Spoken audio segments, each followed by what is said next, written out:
installment of Plugged In and Pissed Off, where Beatrice and myself break down the mess of politics and chaos from our screen to yours. We're recording this today on Thursday, November 6th, and we're in our post election feels. There was a major election that happened here in North Carolina and across the country on Tuesday night, and there was a lot of really great wins for working class values, pro democracy values. As I saw on the internet, it was a pro democracy sweep on Tuesday.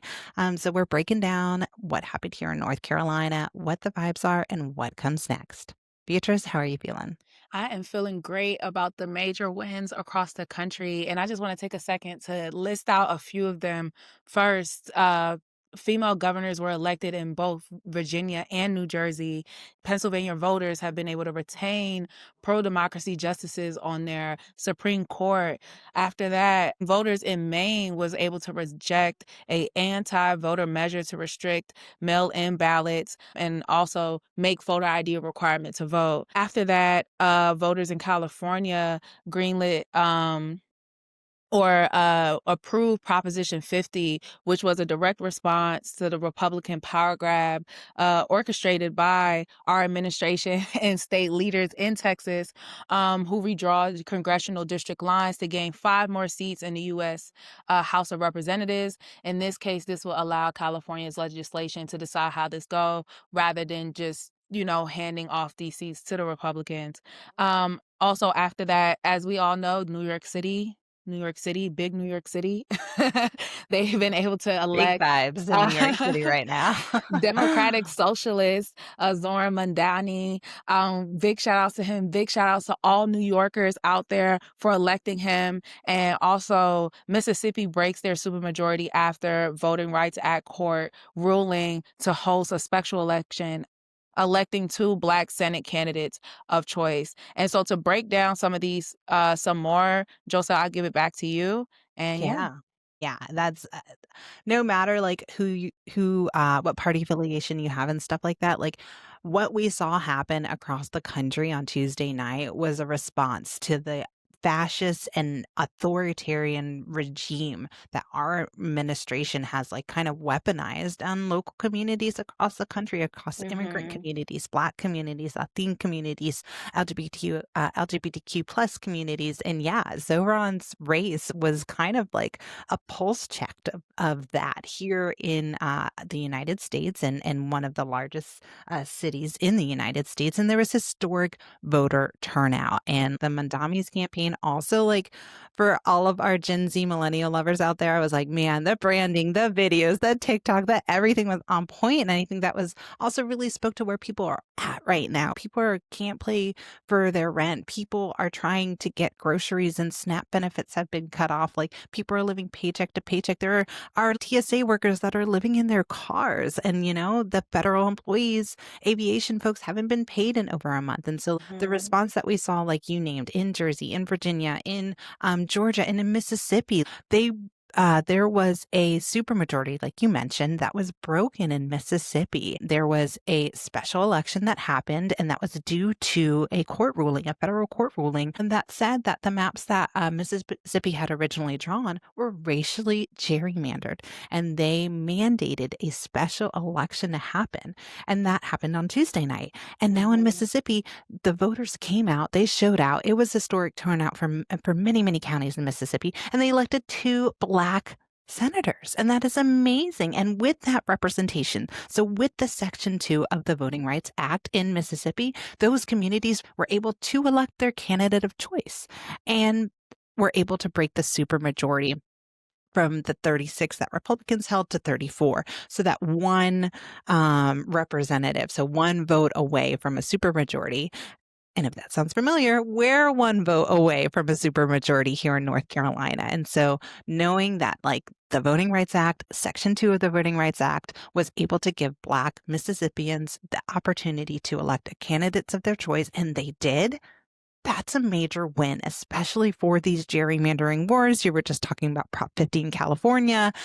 Here in North Carolina, we have our own cases. Our friends over at Southern Coalition for Social Justice, ACLU, the NAACP North Carolina State Conference, and Common Cause, like those folks also have a case for racial gerrymandering here in North Carolina, specifically for the racially gerrymandered maps in Congressional District 1. And so it's just like really invigorating to see that court decided, hey, racial gerrymandering is wrong. You need a new election. And then Black communities were able to elect a representative that looks like them and that supports the values and the policies that really impact communities in Mississippi. So that was a huge win too. So, all across the country, but also here in North Carolina, there was many, many races in North Carolina. I think the total, let's see, I've got some numbers here. So I'm looking at my notes.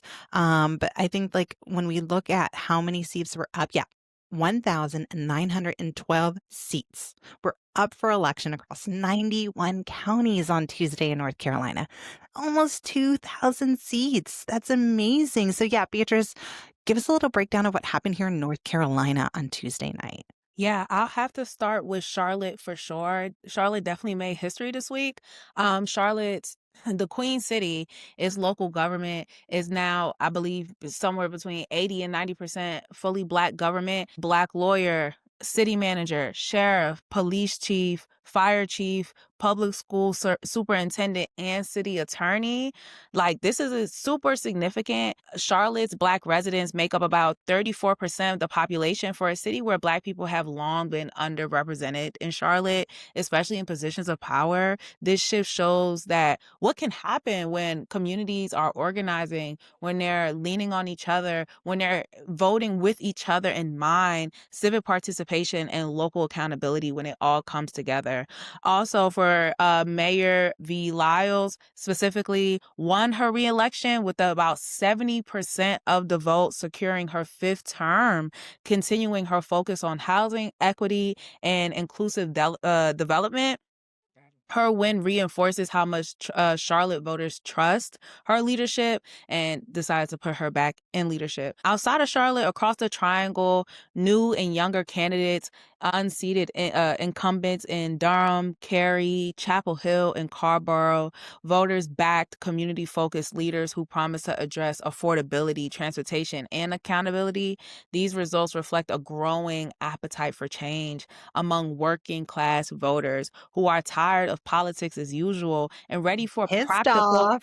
Yeah, pissed off for sure, and is just ready for practical progress, ultimately. And so even with this local momentum, extremist politicians still control the state legislature, unfortunately, and the state election board, which means that statewide democracy work still remains as a uphill battle, but the energy at our local level proves that organizing from the ground up is still a thing, it still works, and it's a wheel that isn't broken yet, right? These strategies still work. And also, we should look at these city and county level wins and to see how that will shape North Carolina moving into 2026, right? Midterm elections.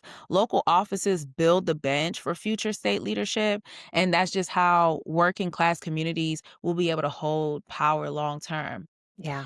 And so to break down the numbers, because you talked about how we have about 1,900, almost 2,000 seats up for election on Tuesday across 91 counties. I definitely feel like the people should want to know, like, what are the numbers? What were the breakdown of all of Yeah. this? So I'll Let's give get that to you, into it. Joselle, to explain. Sure, yeah. I Yeah. mean, over 80% of voters, had an election, and the vast majority of those folks work for municipal offices. So like think about like mayor, city council, yeah, pro temp, etc. And then there were special districts too for like soil and water commissioner, which that's really important when you think about like how like in Western North Carolina, Hurricane Helene Yeah, directly impacted. environmental injustices. Yeah. Yeah, yeah, environmental injustices, and a lot of like sanitation workers who have gone on strike. I know that was a big thing in Durham last year. Mhm. They were really pushing for an increase in the living wage, and so like Yeah. these local positions really matter. Let's look at like the voter turnout. So, in 2025, we had almost 700,000 ballots cast. This is preliminary data. Also, today again is November 6th. County canvass is going to happen tomorrow. So all of like the mail ballots and the absentee ballots, provisional ballots, all of those are still being counted. So all of this data is preliminary. Election night is not results night, but many races have been called if they have, quite a lead. Right. But yeah, we had in 2015, 13.7% of voter turnout. In 2017, 19, and 21, it upticked to about 16.5%. In 2023, same thing, a little bit under 16%, but right around there. And then, yeah, on Tuesday night, we jumped to almost 20%. So it's really good when we think about municipal elections here in North Carolina, local elections here in North Carolina, but also when we think about kind of that momentum, the working class values that you're talking about, the communities, like, and we look at New York, who had historic voter turnout for that election, like people are paying attention. And that's Mhm. what really matters. In North Carolina, when we break it down by partisanship, 36% of Democrats had at least, and these are registered voters. So in North Carolina, your voter information is public. So you can go into the voter lookup tool, look up your information, look up your neighbor's information, and see if they're Republican, Democrat, unaffiliated. So when we look at the Democrats that were registered here in North Carolina for this election, 36% of them had an election. Republicans, 23% of them had at least one seat they were eligible to vote for an election, Mhm. and then 40% of unaffiliated voters. So that was like a large voting share of folks here in North Carolina that had at least one thing on the ballot that they were voting for. And so it's not like these off years don't matter. There aren't really important positions. When we look at like how elections were decided, and how many votes? I think also in Georgia, I can't remember what town, but there was like a 24-year-old who almost unseated an incumbent, who had been the incumbent for like 15 years or so, and he lost by like less than 300 votes, I which feel like it was Valdosta, Georgia, if I'm not yes, mistaken. yes. Valdosta. Yeah. Yes, some sorry, we are in the South. We are North Carolina specific, but that just Yeah. shows the power. And there were also really, like you said, really young folks here that took city council seats, that took mayoral races here and across the country. And so, um, and a lot of those were decided by very tiny few votes. In 2019, let's take a look back. In 2019, 88 North Carolina elections were decided by 5 or fewer votes. In 2021, it was 67. In 2023, it was 57. 57 races, 67 races, 88 races for many, many important positions here in North Carolina were decided by less than 5 people. That's Mhm. less than like, a four top for brunch. Like that's less than like going out with your girlfriends on the weekend. Like that, your crew could have been the deciding factor for a dozens and dozens of races here in North Carolina. And in 2023, 6 North Carolina elections were tied and ultimately decided by a coin toss. One vote could have made the difference.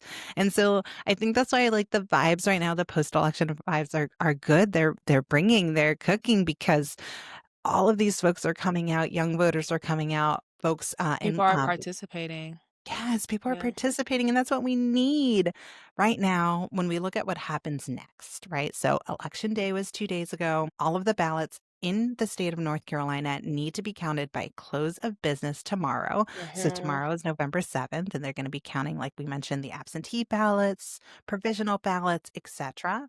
And then it goes into the certification. And so, the certification process is really important too, because if we look at 2020, when Trump wanted to take over a federal takeover of the Georgia elections. And he asked his lawyer then at the time, Cleta Mitchell, who is the leader of the North Carolina election integrity team, to find more votes.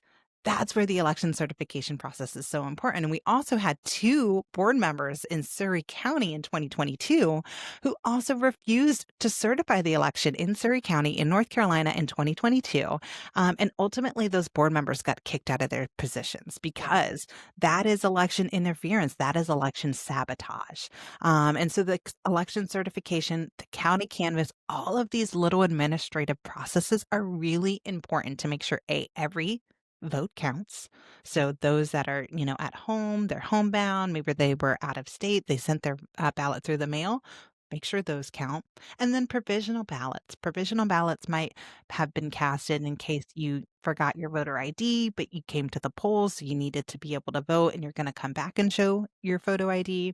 A provisional ballot could also mean that, like, maybe your district lines changed from the last time that you voted and you went to the precinct you always go to, but it's not the precinct you go to anymore because they gerrymandered your district. So you show up and you have to cast a provisional ballot.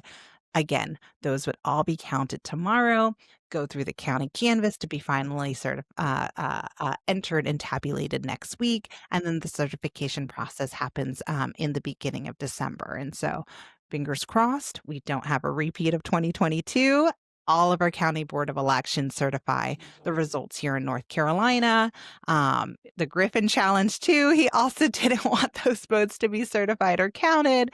So that's kind of where we're at in the next step for our election to kind of come to a close here in North Carolina for 2025, and then we jump Yep. right back into it for To 26. 2026. Yeah, no, absolutely. And truthfully, we should lean on I hope we keep this energy in mind as we walk into 2026.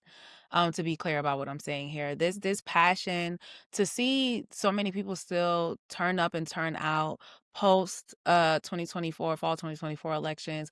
A lot of people have said things like voter fatigue, my Yeah. vote doesn't matter. The Yeah. statistics that you just broke down now, even from the last couple of years, show that these elections were determined down to one vote. Yeah. So even for folks who feel like their vote doesn't matter, had they had voted, we wouldn't come down to that one vote, right? We wouldn't come Yeah. down to a coin toss, if you will. And we don't need to put all of our energy in presidential elections. Our local government, what's happening to us locally matters just as much, if not more, right? Because it's not about who's just sitting in the White House or who's even in a governor's mansion, Yeah. if we even want to keep it statewide. It's about who's sitting on your city council, who's Yes. approving housing plans, who's managing your schools, who's shaping your budget. That's where real democracy either thrives or dies. Even for example, in the midst of SNAP benefits being cut off, Yeah. Atlanta's mayor is putting a pause on rent to mitigate this issue. Don't even worry about rent right now.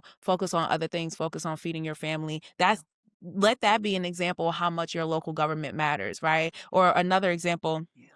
for Durham, as I brought up earlier, in our episode, voters here are also making noise. They sent a clear message by voting out two incumbents on the city council, folks who have been in power through some heavy debates about Yeah. development, housing, Yeah. and campaign finance. I won't get into those Absolutely. details, but Absolutely. ultimately, when those voters voted them Yeah. out, what they said was that they want something different, that they Yeah. want leaders who will listen Yes. and not just manage. That was Yes. a shift between just complacency to accountability, right? Or even in That's Car it right yeah. there. Yes. Even in Carrboro or Chapel Hill, new candidates are stepping in with community-focused agendas. Again, they're talking about livable wages, housing affordability, making government accessible for everyday folks. Even in Cary, Yeah. with Yeah. Holly our Springs, Wake Forest. There was a Black mayor elected in yeah. Fuquay. Right. Yes. All these young voters turning up and turning out, making sure that as soon as that they're legal to vote, voting is what they're doing Yeah. and not being convinced to do so, but letting their Yes. situation, their surroundings, what's happening in the world, motivating them to do so. Absolutely. Right. And so when we zoom out, this is what real power building looks like in real Yes. time. Local elections shape how cities grow, who benefits from that growth, and whose voices actually count. When people start flipping city councils and school boards, they're not Yes. just changing policy, they're Yes. training future state leaders. Even when I think about Zohran Mamdani's race, he has been a New Yorker his whole life. The most that we'll see that will Well, be in a he was born in Uganda, and he well, moved to New York when he was 7, but yes, for most of his adult life, for yes. most of his adult life, you know, Yeah, come from a Indian family, born in Uganda, has a Ugandan middle name, based off the president at the time of Uganda, Kwame, and that's a deep story within itself. So shout out to absolutely. his dad for naming him that. But been a New Yorker since he was 7. Since he Yeah, was 7, he has saw what New York has needed, how New yes, York could do better for its people, and he allowed his own story to motivate him, to put him in a absolutely. position of power as mayor and make a Yeah, change for his people. Let that be an example within itself, right? And so absolutely. It was a they're working building. class mandate, like, "We are fed up, we are tired, we are here, and, like, Right. we're not backing down." And so doing this, they're building muscle for bigger fights down the line ultimately. And so that's not just winning loud races like the presidential race, but investing in ones that don't make national headlines always, which is why we're taking a second to uplift these small races on this podcast, in these episodes, to let you know that change does not just come from the top, it also comes from the Yes, bottom and then up, people right? power. And so when you win local, you build the bench, you build trust, you build policy that lasts. We talked about Charlotte, a majority Black city, finally has a leadership that represents them. And that didn't just happen overnight. That happened over years of local engagement. People stayed invested, and Tuesday night showed that they have been, right? And so with that, the local Yeah, is the foundation, right, to our absolutely, growth. You can't skip the base. You can't expect the house to just stand without building that foundation. This is absolutely. where working people build power, test Yes, policy, and hold the yes, line until the system bends towards equality. And that's yeah, not just flashy politics. That's real no. politics, politics that lasts, and politics that keeps our people in mind. Yeah, the Overton window has, like, been, in my feed all week, and the Overton window is a theory, was a political theorist in, the 1990s that, kind of made this theory based on the shift of culture and values. So, like, I'm a millennial, so I remember multiple administrations. I remember the Obama administration and my Mhm. time being first able to vote, and, same-sex marriage, the Supreme Court allowing same-sex marriage in 2016, that was huge. And Mhm. so now when we looked at the shift of, and the rise in authoritarian rise and fascism and the power grabs that are happening here in North Carolina and all across the country, like that Overton window has shifted. And I think that's also Mandami's race is important to note that because he didn't run necessarily as a Democrat. He took the Democrat seat, but there are other parties. There are people and working class people who are bucking the traditional Republican and Democrat two-party system, the Green Party, the Libertarian Party, the Democratic Socialist Party. These are people who are living outside of what the traditional American two-party system has mandated, basically, and saying, you know, I'll, what frustrated me in 2024 was a lot of candidates who were running at the time saying, I'm doing this because I don't want this to happen Yeah. rather than I'm doing this because you need your rent lowered. You need groceries rather than like attacking another person or saying I'm doing this so this other person doesn't do this. Like that's not Mhm. motivating. That doesn't directly impact me. And the candidates that you're naming that, in Charlotte and Durham and Wake Forest and Holly Springs and all of these local little towns in North Carolina, people are saying, no, I do matter and I'm going to run for something and I'm going to make a difference. And my one voice, my one vote really does matter. Yeah. No, for sure. So I think when we think about like what happens next, 2026 is right around the corner. Hopefully the election gets certified in a really appropriate, safe, clean manner here in North Carolina and across the country. But also, voter registration for 2026 is right around the corner because I think that deadline is in February. So it's going to be here sooner than we think. And then the primaries in North Carolina are on March 3rd. And so, as Beatrice said, keep your, feet on the gas, keep the hope alive. Keep this same energy and turn the volume up. Yes, exactly. Turn the volume up. We're going to make sure our voter registration is up to date. We're going to make sure we have a plan to vote. Our friends, our family has a plan to vote. If we need to set up transportation for them, if we need to get, folks to apply for a mailed ballot because they might be out of town or they might be homebound, we're going to make sure we can help and support those folks get the ballot access that they need. And we're going to motivate our friends and our families to get engaged at the local level because really one vote matters, your voice matters. And you can also, look to your local community centers, look at local food pantries that might need your help. SNAP benefits aren't still fully fulfilled. The government is still shut down. People are really depending on community right now, and we know that we keep us safe. We know that we are going to be the ones that are going to be there for one another when the state legislature isn't, when racist maps are dropped, when SNAP benefits are cut. It's going to be on us, and we're going to keep showing up for our community. We're going to get registered to vote. We're going to help our friends get to the polls, and we're going to show up in 2026. So be sure to check out our website, democracync.org, ncforthepeople.org, to get involved, to volunteer with us, and to take action today. Yes, and make sure to keep listening. As always, we'll be back. Make sure to look us up on anywhere you listen to your podcast, Plugged In and Pissed Off for more.